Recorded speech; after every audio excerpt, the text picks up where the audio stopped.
In the heart of the Lehigh Valley, beneath the bridges, along the creeks, and in makeshift tents, hundreds of people are living without a home.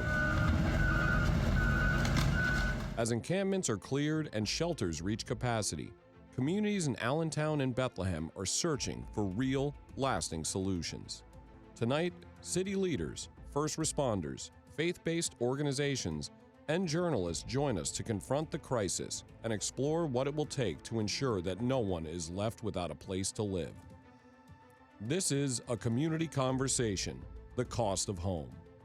Coming to you from the Univest Public Media Center in Bethlehem, PA, here's your host, Brittany Sweeney. Good evening and welcome to our community conversation, The Cost of Home, presented by PBS 39, WLVR Radio 91.3 FM, and LehighValleyNews.com. Tonight, we're exploring a growing crisis, one that's often hidden in plain sight, affecting hundreds of men, women, and families right here in Allentown and Bethlehem. Across both cities and the Lehigh Valley, shelters are full, encampments are being cleared, and local leaders are working to find lasting solutions. We're joined by people on the front lines, from city officials and first responders to outreach directors, reporters, and advocates. We begin the conversation in Allentown at the scene of a cleared out homeless encampment.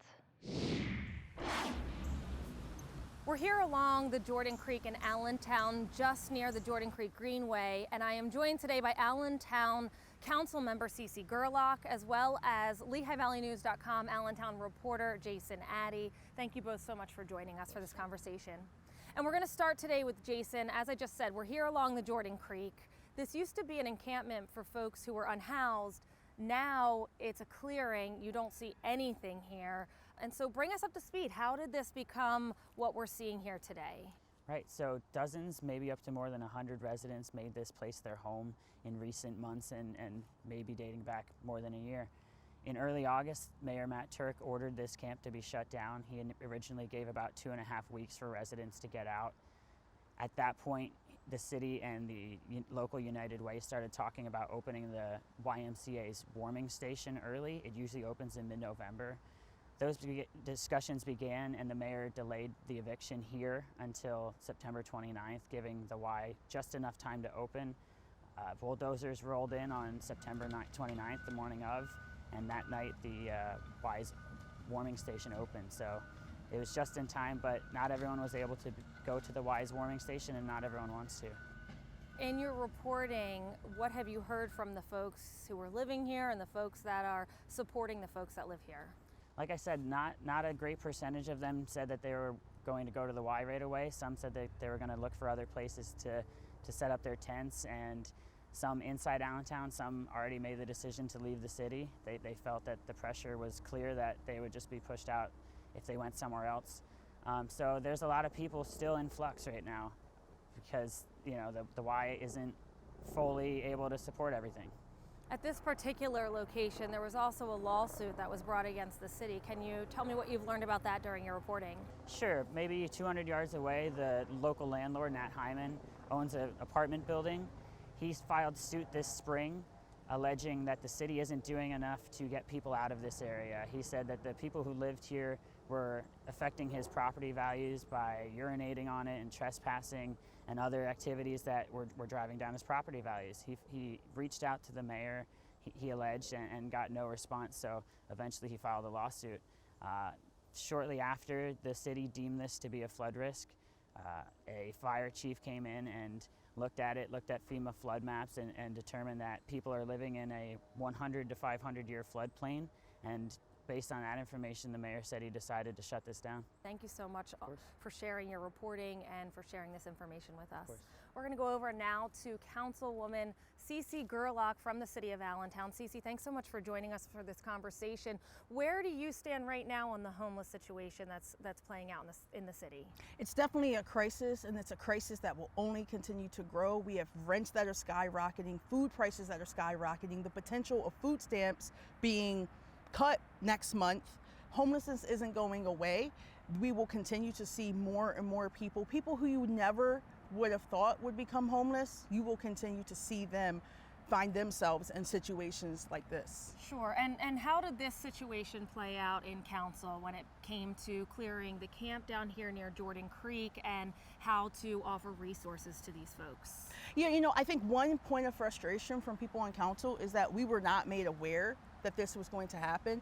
I was made aware by someone on the Commission on Homelessness. She told me that she was in a meeting with members of the administration and other service providers, and then I called a couple folks up on council and then mostly in the community, and next thing you knew, we had over 100 people show up to a council meeting to discuss this very topic. Sure, and in our talking about the situation, you had said that some of the folks from this very camp had shown up to council. What did they have to say? Yeah, I mean, some of the people that were living down here, they did show up, and as it's been covered, they feel like ghosts. They feel like they're not treated as humans. They feel like no one sees them. This, from their perspective, was not a floodplain. And then when you look at the map, it's not all a floodplain. So there was a lack of communication and understanding as to why their home had to be demolished and bulldozed. Sure. So recently at council, you've introduced a new bill. What would that bill entail as it pertains to the unhoused community? Yeah, it would make sure that whenever there is a sweep, in case there is a hazard, like an actual hazard in the future, that it would be done so with dignity and procedures. We do not have any internal or external, meaning legislation, in terms of how this happens. It's just, as I say, willy-nilly, and it's just arbitrary. And we cannot treat human lives like that. We cannot treat people's property like that. We cannot treat people's homes like that. We must have clear operating procedures as to what is deemable to be a hazard. We must try to mitigate that hazard instead of just immediately jumping to bulldoze people's homes. And we must make every effort to actually house people, because it ends up costing the city more money to just continue to sweep place after place with no clear solutions, rather than slow down, take our time, and if we're going to sweep an encampment, let's make sure that the people end up in a better situation than what they were, and then we won't have to sweep them somewhere else. What happens when you need to give them resources? Are they able to get those resources? No, I spoke with a physician from street medicine who told me about a gentleman who lived here, and he has a mass, an internal mass, I believe, on his colon. The last I spoke with the physician, they don't know where he's at. And they finally convinced him to seek services, but they don't know where he's at. He could die. People could die. These sweeps do not solve homelessness. In fact, they make homelessness worse. And if people are worried about lawsuits, as a council person, I'm worried that a family member will sue the city for us continuing to sweep people's homes without any solutions. Someone's going to die. Sure.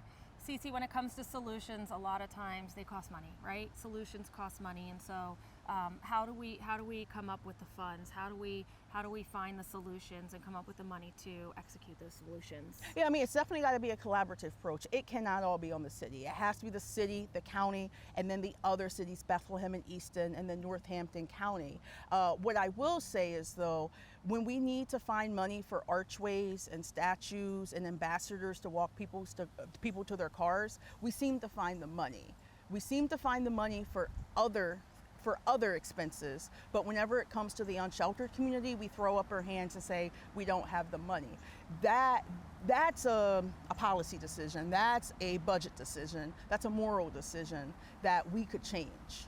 Cece Gerlach from the Allentown City Council, thank you so much for your input. Again, Jason Addy from LehighValleyNews.com, thank you for your input as well. And since the recording of that interview, the city has started posting signs at another camp along Jordan Creek, giving folks there a deadline of November 10th to clear and leave the area. Joining us now in studio to talk about more in depth about Allentown's unhoused populations and the resources being offered are Mayor Matt Turk, Allentown firefighter Adam Perot, River Crossing YMCA Allentown Branch Executive Tiffany Henning and the co-chair of the Allentown Commission on Homelessness, Abigail Goldfarb, who also serves as the executive director of the Lehigh Conference of Churches. Thank you all so much for joining us. A lot to unpack here. Mayor, we're going to start with you first. Before we get into answering some of the things that were just said, can you paint us a picture of what the unhoused population looks like right now in the city of Allentown? Do you have any numbers you can share with us? We don't, and that's one of the frustrations that I've had in the 4 years or so that I've been the mayor of the city of Allentown, is that we don't have a way to accurately talk about the number of people that are experiencing homelessness in the moment. What I'll tell you, though, is that there are a lot of people fundamentally, and that's one of the things that I want us always to focus on, is that these are people who are experiencing homelessness. They're people with names, they're people with families, they're people with hopes for the future. So the people who are in the city of Allentown who are struggling in many of the ways that Councilperson Gerlach described in the video are facing an ever-increasing challenge with food insecurity, with the cost of housing, with access to health care. And wherever we are right now, it is going to become more challenging, but that's why we all have to come together to work. Sure. Mayor, is this an issue that is just getting more and more in depth now, or are we just hearing about it more now? Has it been like this for years? That's a hard question for me to answer. I have experience with homelessness going back to the early 90s in Boulder, Colorado, and Philadelphia. Some of the folks who've been here in the Lehigh Valley longer than I have could better answer that question. What I'll tell you is that having a conversation with somebody last night who was providing service in Allentown in the mid-90s said to me that she doesn't believe that the challenge itself is greater in terms of numbers. She thinks it is getting more complex, but this has always been a crisis.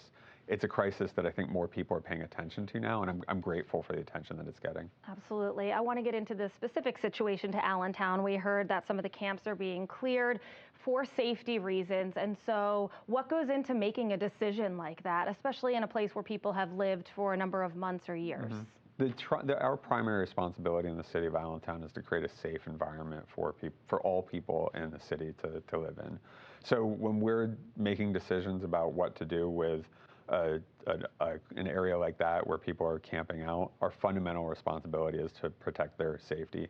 When we evaluated Jordan Creek, we could see that there's portions of the creek and the area around the creek that are in a 100-year floodplain, which gave us concern in the past prior to climate change being a really big deal. Now with increasing extremity and volatility of extreme climate events, I'm even more worried. We have pictures from 5 years ago in 2020 when we had a flooding situation along the Jordan where the water was 4 feet above where you might be standing. That's enough to kill somebody, and that's driving a lot of our decision making at the city of Allentown. Sure, and I just want to make note that this came on the heels of a devastating flood in Texas over the summer, and that I think caught the nation's attention, and then this floodplain was announced. And so, Adam, I want to bring you into this. What do we have to be looking at when it comes to these camps that are along creeks and riverbeds and in other areas when it comes to safety? So, I mean, let's start off. Homelessness is not safe at all. So, trying to get in and serve them because they are citizens. They are we're responsible for protecting them as well. It is a challenge. There is a challenge to it to get back to them, to get when they have those situations. You have to be prepared for it. You have to we were going down along the creek prior to all these incidents and letting them know, hey, this is coming, that type of thing. Myself, Lieutenant Leonard from APD would take a walk down the encampments and let them all know. So that was the start of it. But then it gets a little bit more complex because there's other areas of the city that you have to get in and out of, and that's we started a mapping program a long time ago to try and give them an address for us to get to them more quickly, and as well as identify the hazards getting in and out, so that way we're a little bit more protected responding to them. So we've been trying to take a proactive approach to make sure that everybody's well protected and cared for in the city. Just because you don't have an address doesn't change the fact that we have to make sure that you're still well protected. Sure. So right now we're citing flooding, but there are other hazards when it comes to people living unsheltered, building these camps. What are some of those other hazards? For firefighters, it's mostly terrain, and then when we have to get back to any kind of fires or anything else like that, it makes it a little bit more difficult for not only the firefighters but as well as the occupants, because it takes time for us to get back there, and unfortunately they're losing all their possessions at that time, so it's tough for us to get there in a timely manner. So yeah, terrain and localities are a big issue to get to as far as serving them. Mayor, I just want to take a little sidebar. As this was being deemed a floodplain, there was also something else that happened in the city. A businessman brought a lawsuit against the city saying these encampments were a little too close to his properties and bringing down the property value. And so how does that all play into this? Did it have any impact on your decision making to move these camps? Zero. We're entirely driven by a commitment to saving lives and protecting lives in the city. The cost of fighting the lawsuit from the individual that sued us is separate and apart from the resource expense to the city and the challenges that we faced in protecting lives at the encampment. So they really had nothing at all to do with each other. Sure. More importantly, and looking at this at a broader view, how do you balance the concerns of citizens of the city who are living there with the concerns of those who are unhoused and looking for a place to stay? Yeah, I mean, this is something that I said to the folks down there earlier on in the summer, is that if you have nowhere else to go, it's challenging for us to ask you to leave this site unless there's a threat. And this is where we had a significant threat to people's livelihoods. But we're building a city that's for everybody. We take the safety concerns of everyone under consideration and the health concerns of everybody under consideration. So while you want to make sure that people are treated humanely and compassionately in sites like that, we're also working to make sure that they can live through the night. And that does get balanced against the needs of people who are in neighboring properties. But again, to firefighter Perot's point, like our responsibility is to serve everybody, whatever their address is, whatever their status is. Sure, and compassion is something that you've repeated in multiple news articles and as well as in meetings and that kind of thing. Why is it so important to incorporate that compassion? And on top of that, what resources are you bringing to the table to make sure it's there? I mean, look, the simplest possible way of describing the approach that I take as the mayor of the city of Allentown to serving all of our residents is just don't be a jerk, right? Like the way that you can approach the work, whatever the work might be, is lead with kindness, lead with compassion. There are people across our city who are struggling in lots of different ways. Our responsibility as public servants is to do what we can to meet their needs and put them in a position to succeed. We do that, and that's what I ask our folks to do. I ask them to think with their hearts as they approach the work. Every employee of the city of Allentown has heard me talk about our commitment to respect for each other's work, to supporting each other's professional development, creating a welcoming work environment, but fundamentally, more than anything else, caring for each other and caring for the people that we serve. When you were clearing these camps, something that was done, you pushed the deadline and you offered a resource by connecting with the YMCA. And Tiffany, that's where you come in. The YMCA has opened early its warming shelter for these folks. And so talk to me about what went into that process. Sure, absolutely. And thank you for having us here for this topic. It took a community, right? So when the city of Allentown came to us, we absolutely were like, absolutely, it's going to be a lot of work. To open early, we ended our camp on August 26th, I believe. And so we had a month to pivot. We pivoted. We held hiring events. We had to hire about 14 new employees. Took us up to about 20 employees. Tiffany, I just have to ask, were those employees, were they needed anyway, or were they in preparation because you believed you were going to get more folks because of the camps being cleared out? They were needed anyway. So we went from having 2 months to hire to about 6 weeks to hire. Gotcha. So we did hiring events. We hired quickly. We got through the hiring process quickly. We were able to get our staff trained for the safety and positive experience for both our staff and our guests. On top of staff hiring, we held community events. Butts Construction came in and helped build our bunks. We expanded our area. We made a community room. We expanded from 60 beds to 80 beds, so we got 20 more bunks built. So it was a busy month of September. Our goal was to open September 30th.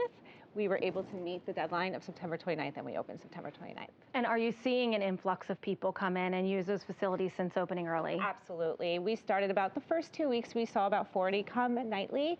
Over the last couple days, we were up mid-60s, about 65 individuals, and our max is 80.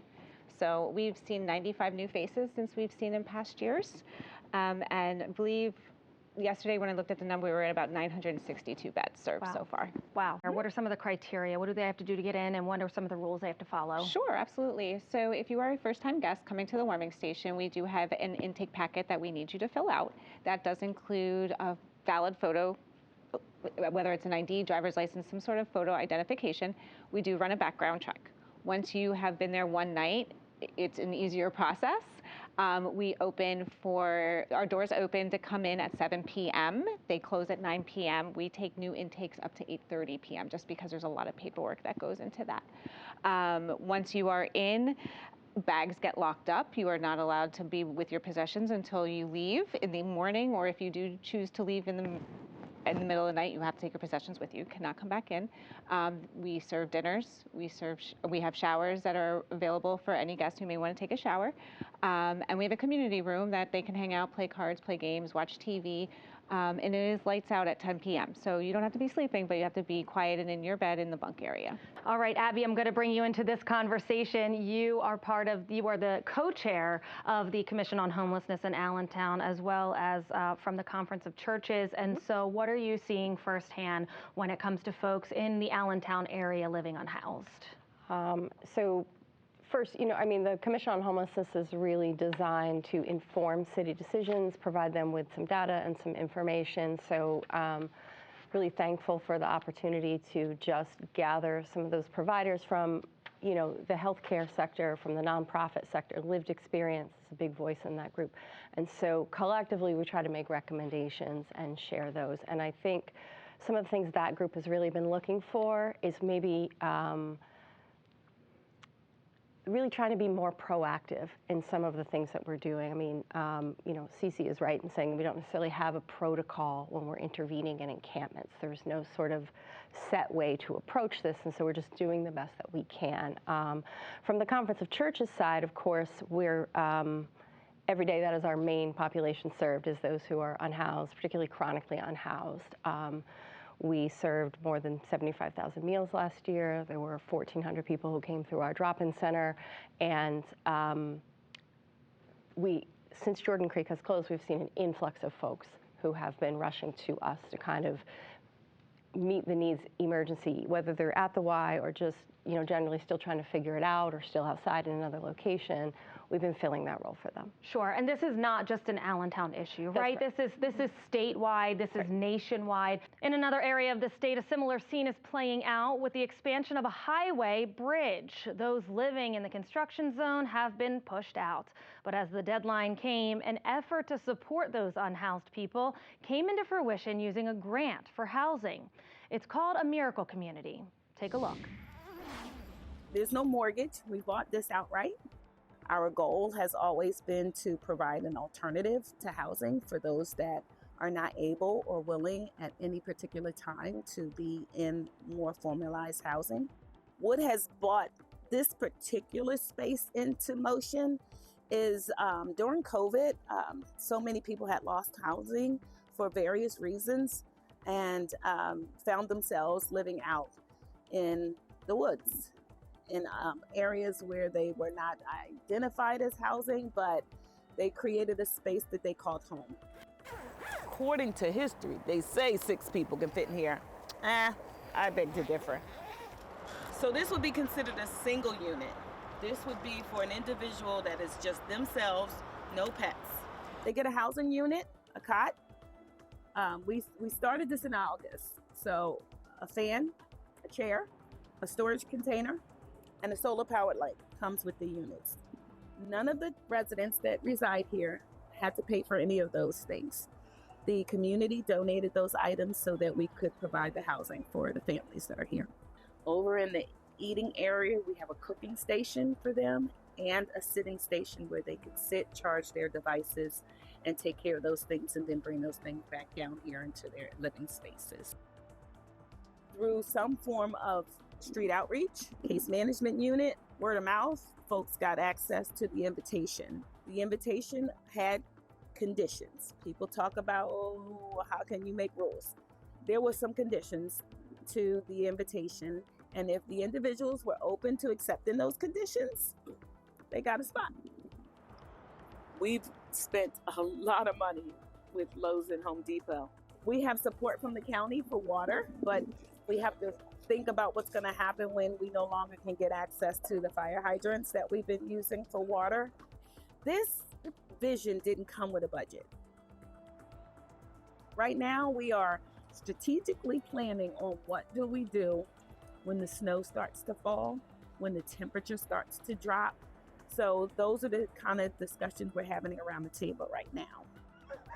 We have exceeded capacity. We had set a goal for 80 units. We now have 90 units. We have started a waiting list for individuals. People do come and go. An address humanizes things. It makes you feel as if you matter, you belong. You have the right to do and live and be. It is the community that comes together to address the needs of the individuals that are living in this space. That means drug and alcohol, that means mental health, food services. We got volunteers from faith-based organizations bringing meals to the community here. It has to be a collective operation. Otherwise, it will not work. And that particular camp has been up and running now for about 90 days. And we are going to come back to Allentown Mayor Matt Turk and ask how feasible is that for our area? Is that a use of taxpayer money that we could use to kind of solve or improve the homeless situation that's playing out in Allentown? So we performed a feasibility study for the city of Allentown, getting input from our health department, our public works department, our public safety folks, our law department, our finance department. And we couldn't find a site in Allentown that would work, that would meet a lot of the needs, particularly around safety, keeping it out of a flood zone, access to various different resources. But we didn't perform it for the whole Lehigh Valley. Mayor Reynolds and I talk about homelessness a lot and things that we can do to improve the situation. And Mayor Reynolds points out that Allentown, Bethlehem, and Easton collectively account for about 6% of the total land area of Lehigh and Northampton County. That leaves an entire 94% that we're not looking at yet. And so what we really need to do is come together as a broader Lehigh Valley and do that kind of research. The challenges associated with meeting the needs of people who are living without shelter are complex and myriad. We must approach it with compassion, and we're willing to consider anything, but we really, as the individual who's running this encampment in Harrisburg pointed out, we all got to come together. It's not exclusively on the shoulders of the city of Allentown or the residents of Bethlehem or the folks in Easton. It's our entire region has to work to figure this out. So we should be evaluating sites outside of Allentown as well. Sure. Abby, we're not building that miracle community here right now. So what are we doing? What are some of the solutions, or what are some of the options open to our unhoused folks right now? And so just like there's no one cause for homelessness, there's really no one solution either. Everyone has a different preference or a different need, and so the best that we can as a community, we try to account for all of that. So some would utilize the Y, that works for them. Some remain outside, that's where they are now. Some have returned to different places, reunited with family, whatever it is. But equally as important as where they're sleeping is where they're spending their daytime hours as well. And so places like libraries, the Conference of Churches Drop-In Center, to get warm. You can come to the conference, get a shower, along with numerous other agencies in the Lehigh Valley. Make sure you have something to eat and you have someone compassionate to talk to try to resolve some of the things that you're going through. Sure. And Mayor Turk, homelessness, although we are looking at it from an Allentown perspective right now, it's not an Allentown, a Lehigh Valley, or even a Pennsylvania issue. It's a national issue. And so are there ways to work with people across the nation to find some improvements here? Yeah, I mean, so in Councilwoman Gerlach's comment, she mentioned how things are going to get more challenging, and part of that is because of an increasingly difficult federal environment. The federal government used to be much more supportive of local governments in their efforts to address homelessness. That has changed, and it's making our life a little bit more difficult. We don't have the institutional support that we used to have, and the difficulties get increasingly more complex. But we are lucky that we have organizations like the Conference of Churches and the YMCA, and especially our public servants and our first responders who are addressing this challenge head on. And that's true across the nation as well. I mentioned Providence before, and Philadelphia and Los Angeles, but this is something that truly every city across the country is facing.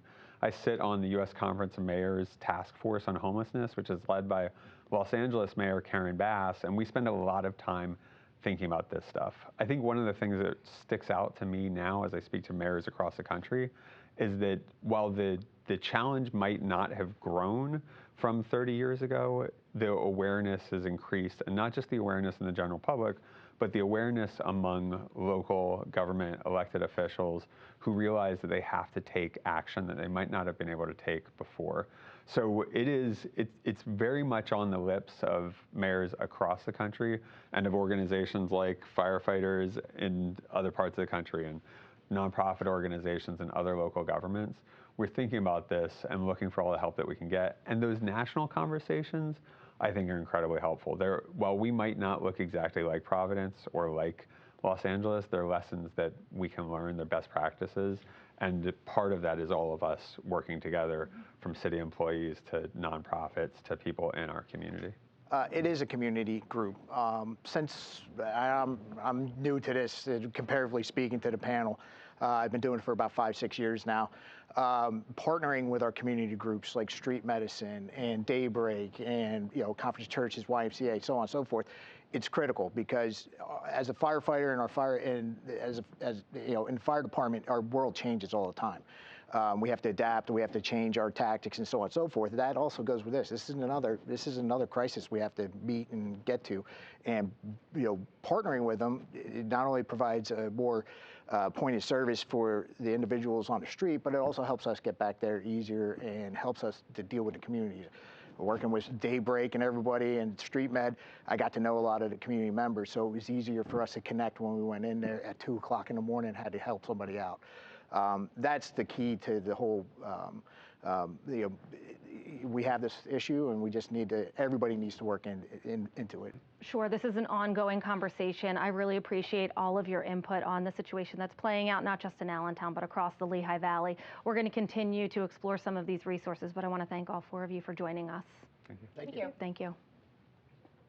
Those who are often without a place to call home often forego services that others may take for granted, like laundry. But a nonprofit in Allentown has been lightening the financial load when it comes to washing clothes for close to a decade now.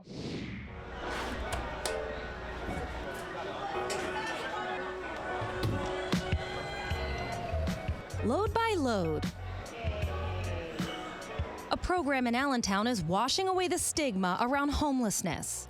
When you're dirty, you're homeless, you're down as it is. So any little thing that could bring you up, like a clean bath, that makes a big difference. Clarence Ham is just one of the unsheltered people receiving free laundry services through Loads of Blessings, a nonprofit program started in 2017 by Jackie Howells. She really support the community, which I like, because it's hard. Once you become and consider homeless and have hard situations, a lot of people walks away, but she stands tall.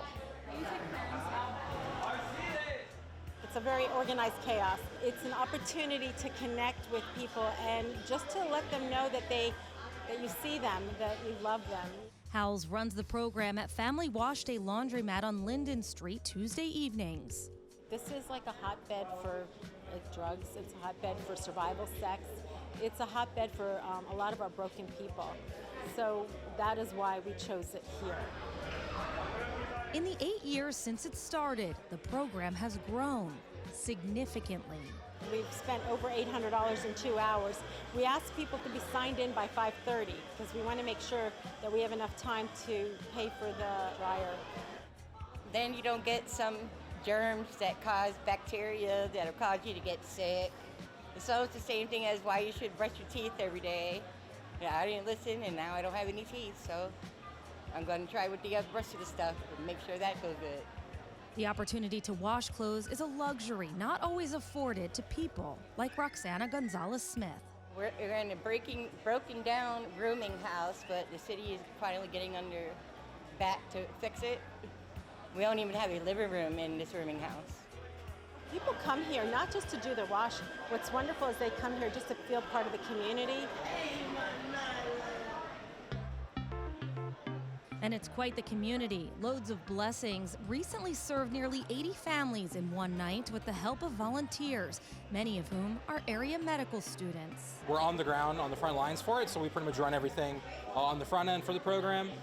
So we're in charge of loading the cards, gathering the list of clients that come in, and then assign volunteers to clients, and then we basically help people do their laundry for free every Tuesday. Medical providers are also available for folks washing their clothes. While they're doing their laundry, they can come out and speak to a doctor about their chronic medical conditions, if they have high blood pressure, diabetes. If they don't even have a primary care physician, we can help them establish care at our clinic. St. Luke's University Health Network offers free or low-cost services there through their mobile unit. So we bridge access to care by providing our time and our services in a setting where the patients are more comfortable. Making people comfortable by providing a simple service and basic medical care. It's such a privilege and an honor to be able to just come here for about 2-3 hours of my time, share my knowledge, and provide these services to our community. The program now runs on referrals from around the region and is grant funded. I wish there was more people and programs like this, because people like Miss Jackie are very, very special, not only to me, to the whole community and the staff and the students that come. They are awesome too. Although the list of those in need keeps growing, Howell says they continue to find a way to keep washing. Our goal is not to turn people away. Our goal is to let people know that this is a very welcoming place and it's judge-free, and just pour loving on them.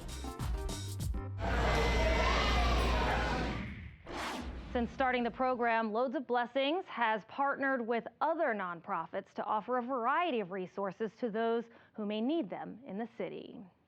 Bethlehem is not exempt from figuring out where to allow homeless encampments. We head out to a section of the city now where people are currently living but have been given a deadline to vacate. We're here in Bethlehem along Lehigh Street, just down from the Fahey Bridge, and we are joined today by the LehighValleyNews.com Bethlehem reporter Will Oliver, along with the Executive Director of Bethlehem Emergency Sheltering, Bob Rapp. I thank them both for joining us, and we chose this spot because it's just down from where folks are currently living, unhoused, but they've been given a deadline to move out and get out of this space, and that's where we bring in Will.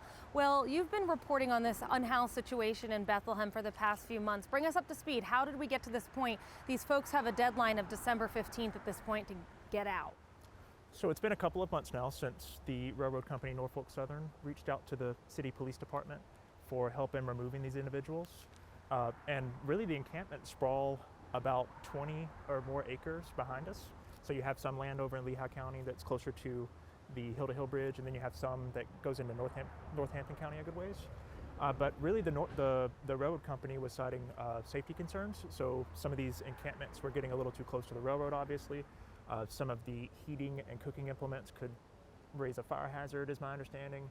And we're still trying to get more details on like where this came about, because my understanding is some of these people have been out here for over a decade or more, and why now? And that's something that we're trying to figure out a bit. I spoke with the police chief, and my understanding is this did stem from some community complaints, but that's something that we've also reached out to Norfolk Southern about, and we're trying to get some more details on, and hopefully we'll have that soon ahead of the displacement. Sure. So what are you hearing and seeing and reporting about this situation when it comes to the folks who do live here? Sure. So really, the main thing I take away from this is like there's more than meets the eye oftentimes. You really don't need to take it at face level. You really need to go out and talk to these people and get an understanding.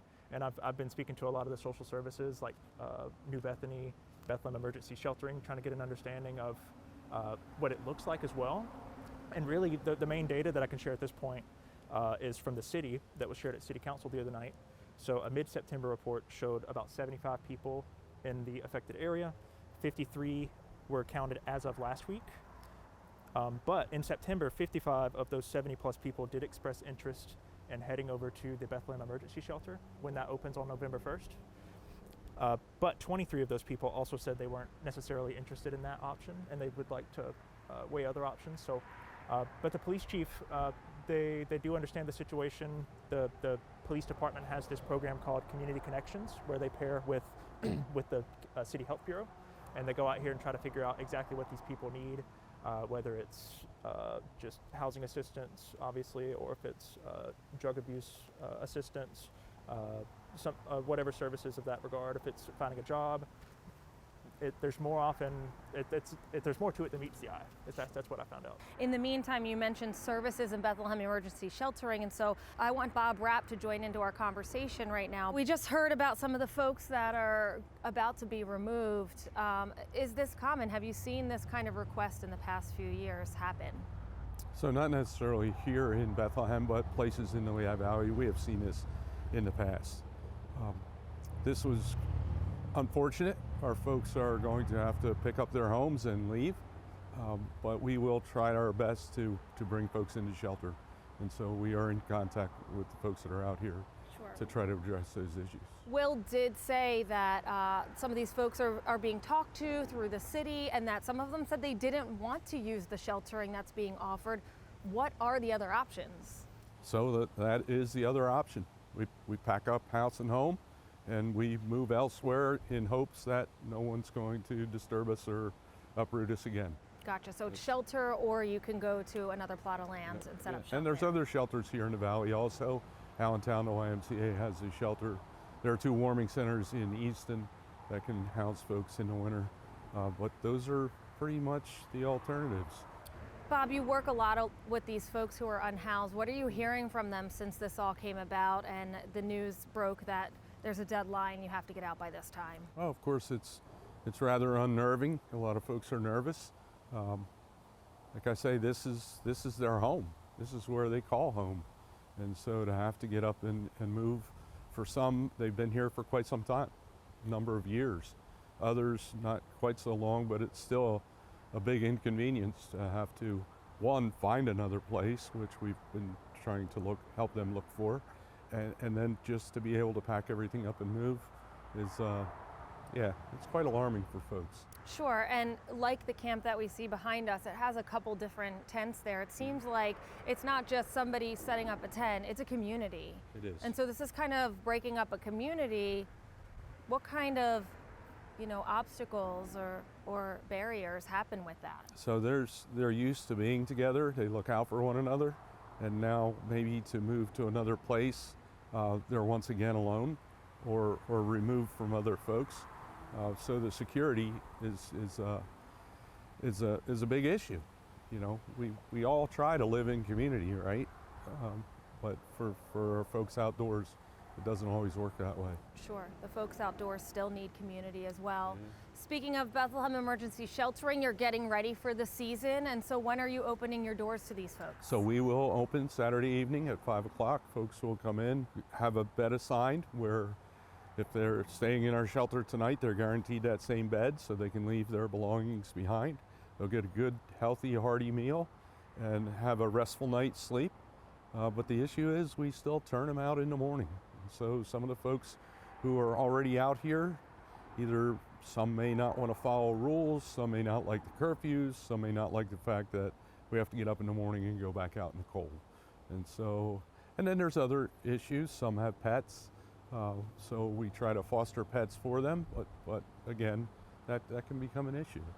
Absolutely, absolutely. And then there's the number of people who maybe having to remove themselves from these camps, and then you have an influx of people at the shelter. Are you preparing for more people? Can you prepare for more people? So we have a pretty hard and fast 70. I don't know what that is going to look like by the end of this season, but right now we have 70 beds available at shelter, and that's, last year we averaged 65 a night at shelter, so I'm thinking we're going to be up against some nights that were full. Sure. Well, best of luck to you, Bob. Thank you so much for sharing that information. Bob Rapp from Bethlehem Emergency Sheltering, as well as Will Oliver, our Bethlehem reporter for LehighValleyNews.com. We thank them for joining us and joining this conversation. A restaurant in Bethlehem has a unique pay model that helps feed those who may not have the means for a meal. The 3rd Street Spot is open 5 days a week, offering breakfast and lunch for those who may or may not be able to afford it. A savory spot Eggs and salad. tucked on a side street in Bethlehem, Eggs, bacon, cheese, and bacon, orange juice, and lemonade. serving up delicious homemade dishes. I think French toast bake is one of the ones for breakfast. Lunch specials, the lasagnas, the butternut squash are some of our popular items. Simple classics made from scratch. So we're gonna put it in the bowl. It's just sandwiches, tuna and BLTs, people love that. And it's just to come eat in a warm, welcoming environment in a home versus a front store restaurant. This is Essentials Cafe, where the food and friendliness don't come at a cost. What's going on? Essentials Cafe is a pay what you can community cafe. We have no set prices on our menu. Folks come in, they order from the counter. We give them a suggested price based on what they ordered, and they literally can donate whatever they can afford, whether it's $0, $2, or some people pay a little bit over the suggested price, and that helps cover the expenses for those who can't pay. The breakfast and lunch spot opened just about 2 years ago, and the model seems to be working. We average about 1,070 meals a month. In 2024, 49% of those meals we're giving away for free or at reduced cost. Right now we are currently at 59%, so there has been an increase in need over that time that we've been open. I like it here because it's like Christian, like family, help all the people, low income, people homeless. Many of the regulars, like Dottie Fortney, are on a fixed budget. Some are also unsheltered. It's helped me a lot because I'm on a low income on SSI. I'm struggling, and then no, I have it, I don't have it, I give. Fortney can't always pay for the meal, but she gives back in other ways, like helping to tend to the garden. 98% of our food is made from scratch. We have our own gardens where we use that produce, lettuce, tomatoes, cucumbers, herbs, in all our specials that we prepare. Parmesan and a little flat leaf parsley over it. Who wouldn't like that? 2 years ago, I found out about this place from friends. They were trying to help me out for many years. And I started coming here then. And it's not just the fresh food that keeps customers coming back. The people are nice workers. We have over 120 volunteers who donate their time serving, cooking, doing prep night, and without them, that's about $75,000 worth of income that we'd have to pay somebody. Comfort food and camaraderie, mixed with a healthy dash of volunteerism, the perfect recipe for a pay-what-you-can cafe.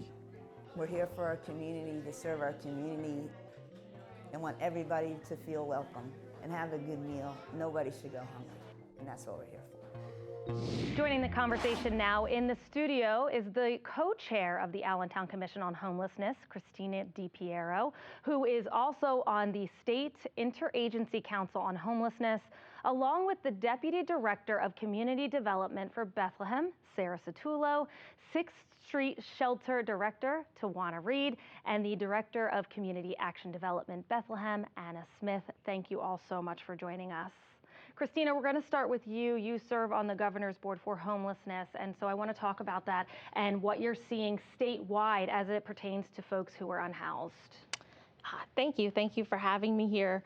I sit on the Governor's Interagency Council of Homelessness. Governor Shapiro established this agency, this council, as an advisory board to the state to bring together government officials, state agencies, providers, and individuals with lived experience to provide a housing action plan to eliminate or reduce homelessness for everybody in a coordinated effort.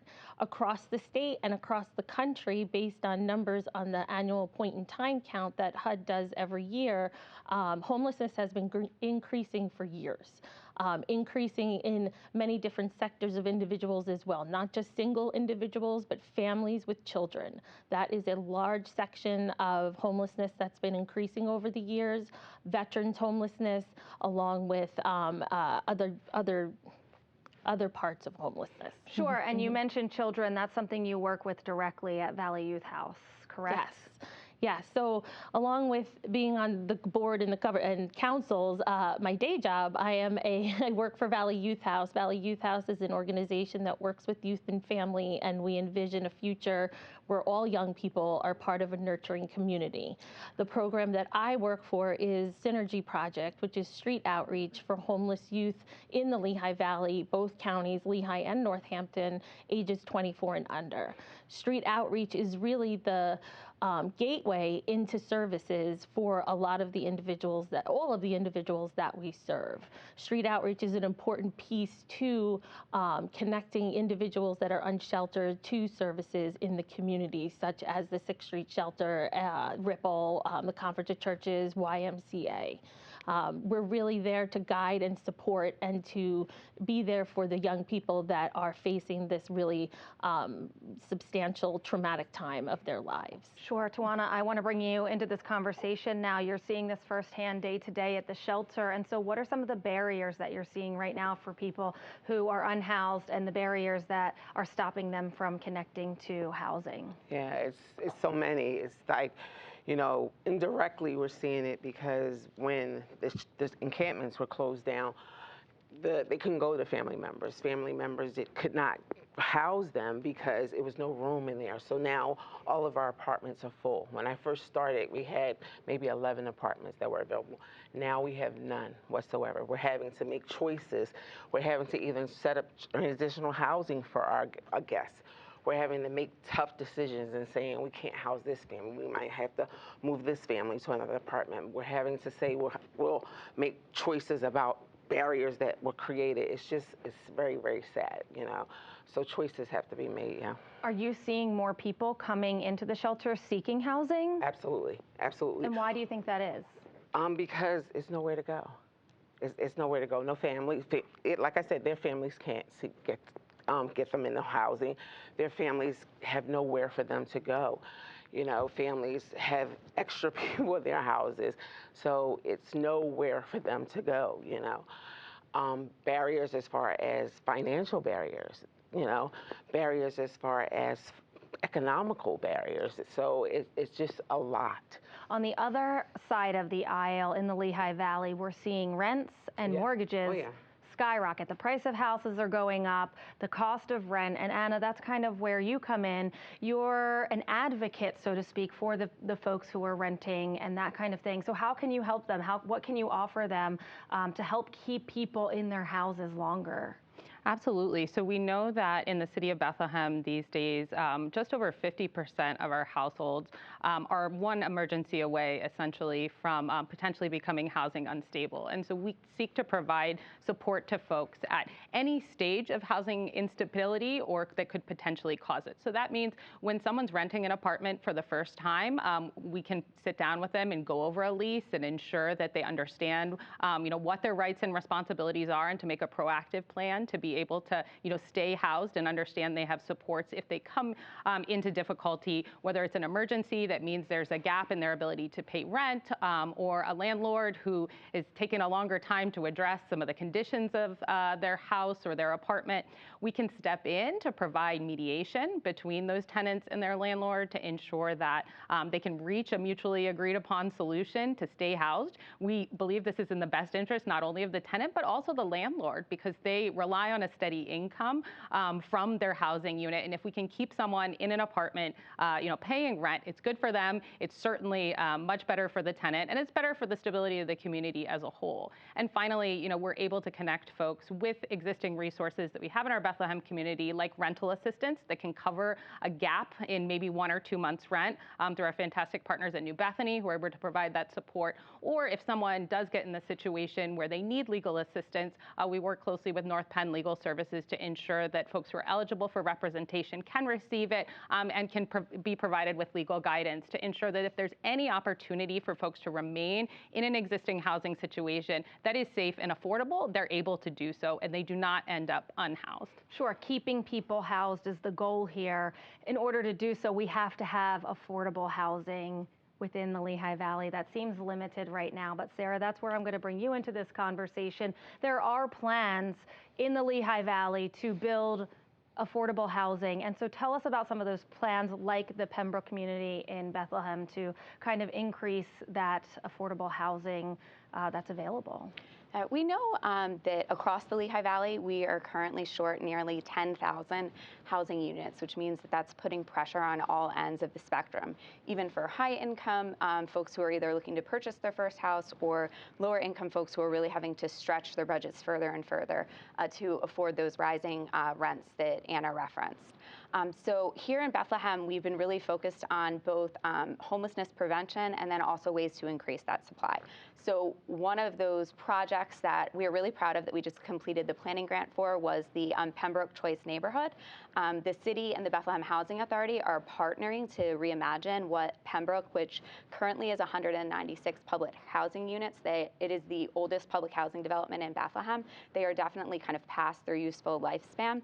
And through the choice planning process, we've come up with a plan that would create 456 units, a one-for-one replacement of the existing ones, but also create a mixed income community that has more of an economic ladder for individuals that live there. But that is a long-term kind of project. So we've been working also on innovative partnerships with our nonprofit partners like Community Action Development Bethlehem and New Bethany, both through the Alley House program, where we're looking to build our first Alley House. It's an accessory dwelling unit in West Bethlehem sometime in the next year. And then also partnering to rehab some blighted properties on the western gateway of the city that are owned by Cathedral Church of the Nativity. So we're trying to get at short-term solutions and also those kind of long-term, larger-scale solutions. Yes, Sarah, how do you balance the economic growth with the need for affordable housing? How do you balance that? So that is, one of the great challenges. Like Mayor Reynolds often talks about that one of the greatest assets in our community here, right in South Bethlehem, is the Greenway. But the expansion of the Greenway meant that South Bethlehem has become like a very hot place to live, and that puts pressure on our existing residents to displace them. So that is why we have partnered with New Bethany Community Action to have those landlord-tenant sort of supports to fund rental assistance, to look at that as homeless prevention. We also have housing rehab programs. We're working on developing a rental rehab program where landlords who are willing to rent at affordable rents, that they could get assistance in making their properties safer and more welcoming, to make sure that everyone has access to safe and affordable housing no matter their incomes. Ladies, I want to thank you all so much for your input, and thank you for the work that you do day to day to help these different communities throughout the Lehigh Valley. Thank you. Thank you. Homelessness doesn't have a single cause or single solution, but through collaboration, compassion, and policy change, the Lehigh Valley is working towards a future where everyone has a place to call home. That will do it for this community conversation, The Cost of Home. We want to thank all of our guests for joining us, and of course you for watching. From all of us here at PBS 39, 91.3 WLVR, and LehighValleyNews.com, I'm Brittany Sweeney. Have a good night.